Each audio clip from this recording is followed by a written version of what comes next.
कैसे घरों को आग लगाई जाती है। हीरा सा बेटा कौड़ी के भाव बेच दिया, मेरा होता लाखों रुपए लेती मैं दहेज में। ध्यान रखना, विचार करो, एक इतनी अच्छी सास के कान में कचड़ा डाल दिया, क्यों किसी का घर उजाड़ती हो।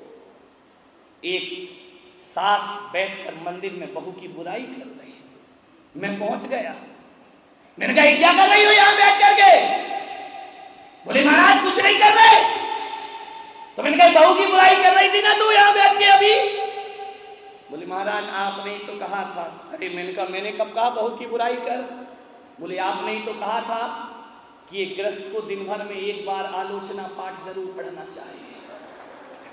तेरे की माथा मैं बोले मैं तो आलोचना पाठ कर रही हूँ, मैं बहू की आलोचना कर रही हूँ। अरे मेरी अम्मा, मैंने कहा आलोचना ही पढ़ेगी कि कभी सामायिक पाठ भी पढ़ेगी जिंदगी में। विचार करिए आप, दहेज ऐसा राक्षस है, घरों को बर्बाद किया करता है। नौजवानों, किसी की दौलत पर बुरी नजर मत रखिए, दुल्हन ही दहेज है। ध्यान रखिए, मैंने एक दिन कह दिया कि दुल्हन ही दहेज है। एक छोरा कमरे में आ गया, बोले महाराज आपने कहा था दुल्हन ही दहेज है। मैंने कहा हाँ। बोले एक ट्रक के पीछे लिखा था दहेज लेना पाप है।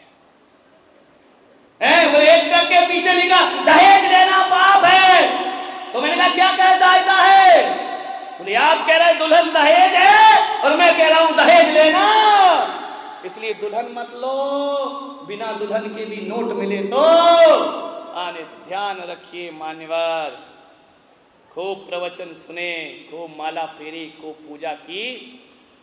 बहू बेटी में भेद की रेखा रखोगी और बहू बेटियों में यदि भेद रखोगी और लड़के की ससुराल से धन की आस रखोगी, पाखंड है तुम्हारा पूजा पाठ धन दौलत। मान्यवर, दहेज लेने का मतलब है अपने बेटे को बेच देना, खुलेआम बेचना मांस का व्यापार है। एक बात ध्यान रखना, शराब पीना ही पाप नहीं है, मांस खाना ही पाप नहीं है, झूठ बोलना ही पाप नहीं है, दहेज लेना भी दुनिया में महापाप हुआ करता है। इसका बहिष्कार होना चाहिए, इसका जमकर प्रतिकार होना चाहिए, क्योंकि आपके एक दहेज के कारण गरीबों के घर का दिया बुझ जाया करता है। ध्यान रखिए, दीजिए दहेज।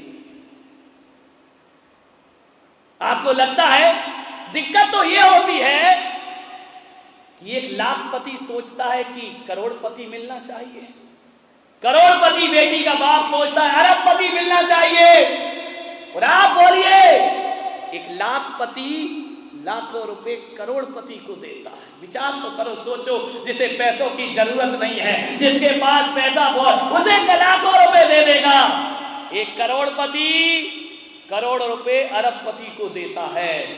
इतना दहेज देने का शौक है ना, तो एक सुशील और इज्जत वाला लड़का हो और निर्धन हो, एक करोड़पति को तुम्हारे लाख की जरूरत नहीं है, उस निर्धन को दो, उसका घर बसा दो और अपनी बेटी के हाथ उसके साथ पीले कर दीजिए। विचार करिए, करोड़पति बिगड़े लड़के से बेटी देने से अच्छा किसी संस्कारित गरीब लड़के को अपनी बेटी दे देना चाहिए, उसको व्यापार करा दो। दहेज इसीलिए तो आएगा कि एक करोड़पति अपने से कम वाले को अपने जैसा बना ले, आश्रित जन को निस्सम कर दे धनी लोग धन धर्मी से, और नहीं करें तो उन्हें लाभ क्या उन धनिकों की। धनवान तो वो होता है जो निर्धन को अपने जैसा बनाता है। लेकिन लड़की का बाप सोचता है अरबपति के यहाँ जाना चाहिए, पैसे वाले को पैसा क्यों देते हो, किसी गरीब इज्जत वाले को पैसा दीजिए।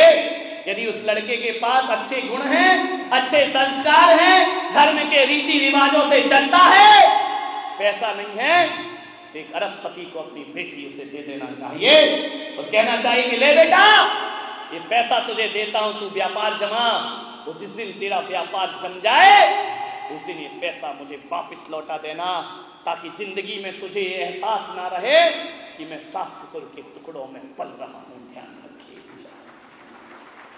सोचना है। अच्छा बनाओ, उसे अपने जैसा बनाओ, तब तो तुम्हारा दहेज लेन देन सार्थक होगा। मेरा आपसे निवेदन है, सुंदर बनो। मैं भी सौंदर्य प्रेमी हूं, हर आदमी सौंदर्य प्रेमी होता है।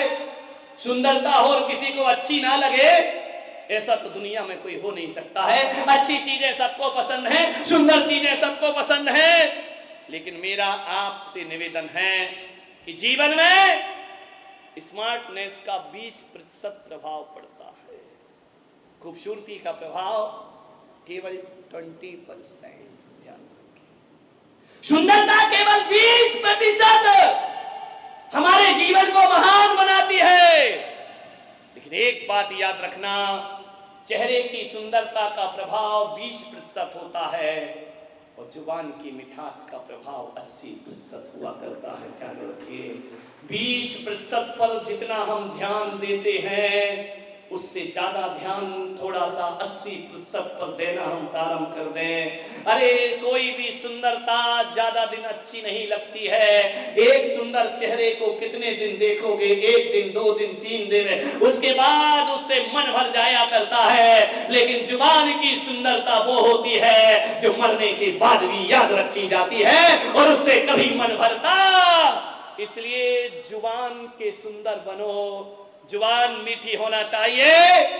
चेहरा काला हो और जुबान मीठी है तो भी वो आदमी लोकप्रिय हो जाया करता है, जन जन का प्रिय हो जाया करता है। 80% पर ध्यान देने का प्रयास करिए। जहां तक मैं सोचता हूं कि ओठों की लिपस्टिक जीवन में उतना आकर्षण पैदा नहीं करती है जितनी मुस्कुराते हुए ओठ लोगों को आकर्षित किया करते हैं। लिपस्टिक लगाओ और ओठ ऐसे हो बिल्कुल मोटे साउथ अफ्रीकन, जिनमें मुस्कुराहट भी नहीं हो। मेरे भाई ध्यान रखना, साउथ अफ्रीका के ओठे मोटे ओठ वही के होते हैं ना सबसे ज्यादा।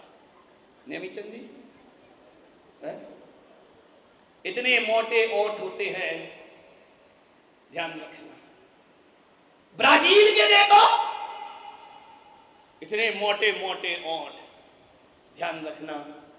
ओठ मोटे हों या पतले हों, यदि ओठों पर मुस्कुराहट है तो मोटे ओठों में भी आकर्षण पैदा हो जाया करता है। जुबान में यदि मिठास है तो एक बात ध्यान रखना, मीठी जुबान तुम्हें जनता का लोकप्रिय बना देगी। और जुबान में यदि मिठास नहीं है, कितनी भी ओठों पर लिपस्टिक रहे उसका कोई फर्क नहीं पड़ा करता है। जीवन में आभूषण से उतना सौंदर्य नहीं आता है जितना मीठी भाषा और व्यवहार से जीवन में सौंदर्य आया करता है। रूप कैसा भी हो, काले पैदा हो गए कोई बात नहीं मेरे भाई, क्या हुआ काले पैदा हुए तो? काला आदमी भी अच्छा लगता है यदि जुबान का मीठा होता है, तो गोरा आदमी भी बेकार है यदि जुबान का तीखा हुआ करता है। जुबान मीठी होना चाहिए, मीठी। जो क्यों आते हैं मेरे प्रवचनों में लोग भाग भाग कर? क्या देता हूं मैं? कुछ नहीं, मेरा चेहरा नहीं। चेहरा एक दिन अच्छा लगेगा, 2 दिन लगेगा, 24 तारीख के बाद देखना नीलवटे सन्नाटा, या एक आदमी देखने को नहीं मिलेगा। ये लोग मेरे चेहरे को देखने नहीं आए हैं, ये दूर दूर से लोग यदि यहाँ आते हैं तो मेरी जुबान को सुनने के लिए, मेरी आवाज को सुनने के लिए आते हैं। नाम गुम जाएगा, चेहरा ये बदल जाएगा, मेरी आवाज ही है पहचान मेरी, घर याद रहे। ध्यान रखिए, जिस घर में स्त्रियां होती हैं और पति आदमी झाड़ू लगाए, रिद्धि सिद्धि बाहर चली जाती है। मैं झाड़ू लगा लूंगी कोई बात नहीं है। बेटे ने कहा नहीं मां, मेरे होते तू झाड़ू नहीं लगाएगी, ला झाड़ू मैं लगाऊंगा। मां ने कहा नहीं बेटा, जब तक हाथ पैर चल रहे हैं मैं झाड़ू।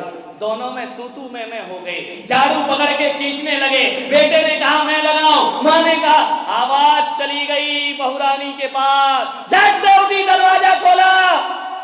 कमबख्त लोग सोने भी नहीं देते शांति से। झरोखे में से बोली, क्यों झगड़ा कर रहे हो सवेरे सवेरे? मेरी नींद डिस्टर्ब कर दी तुम लोगों ने। सास ने देखा, कुछ नहीं बहू, तू सो जा। और लिया पैसे वाले की सो जा। बहू ने कहा बात क्या है, झगड़ा क्यों हो रहा है सुबह सुबह? बोले देखना बेटा, ये तेरा पति कहता है मैं झाड़ू लगाऊंगा, और मैं कहती हूं जब तक घर में महिला है मैं झाड़ू, और मेरे हाथ पे चल रहे मैं लगाऊंगी। तो पति ने सोचा शायद अब शर्म आएगी उसे।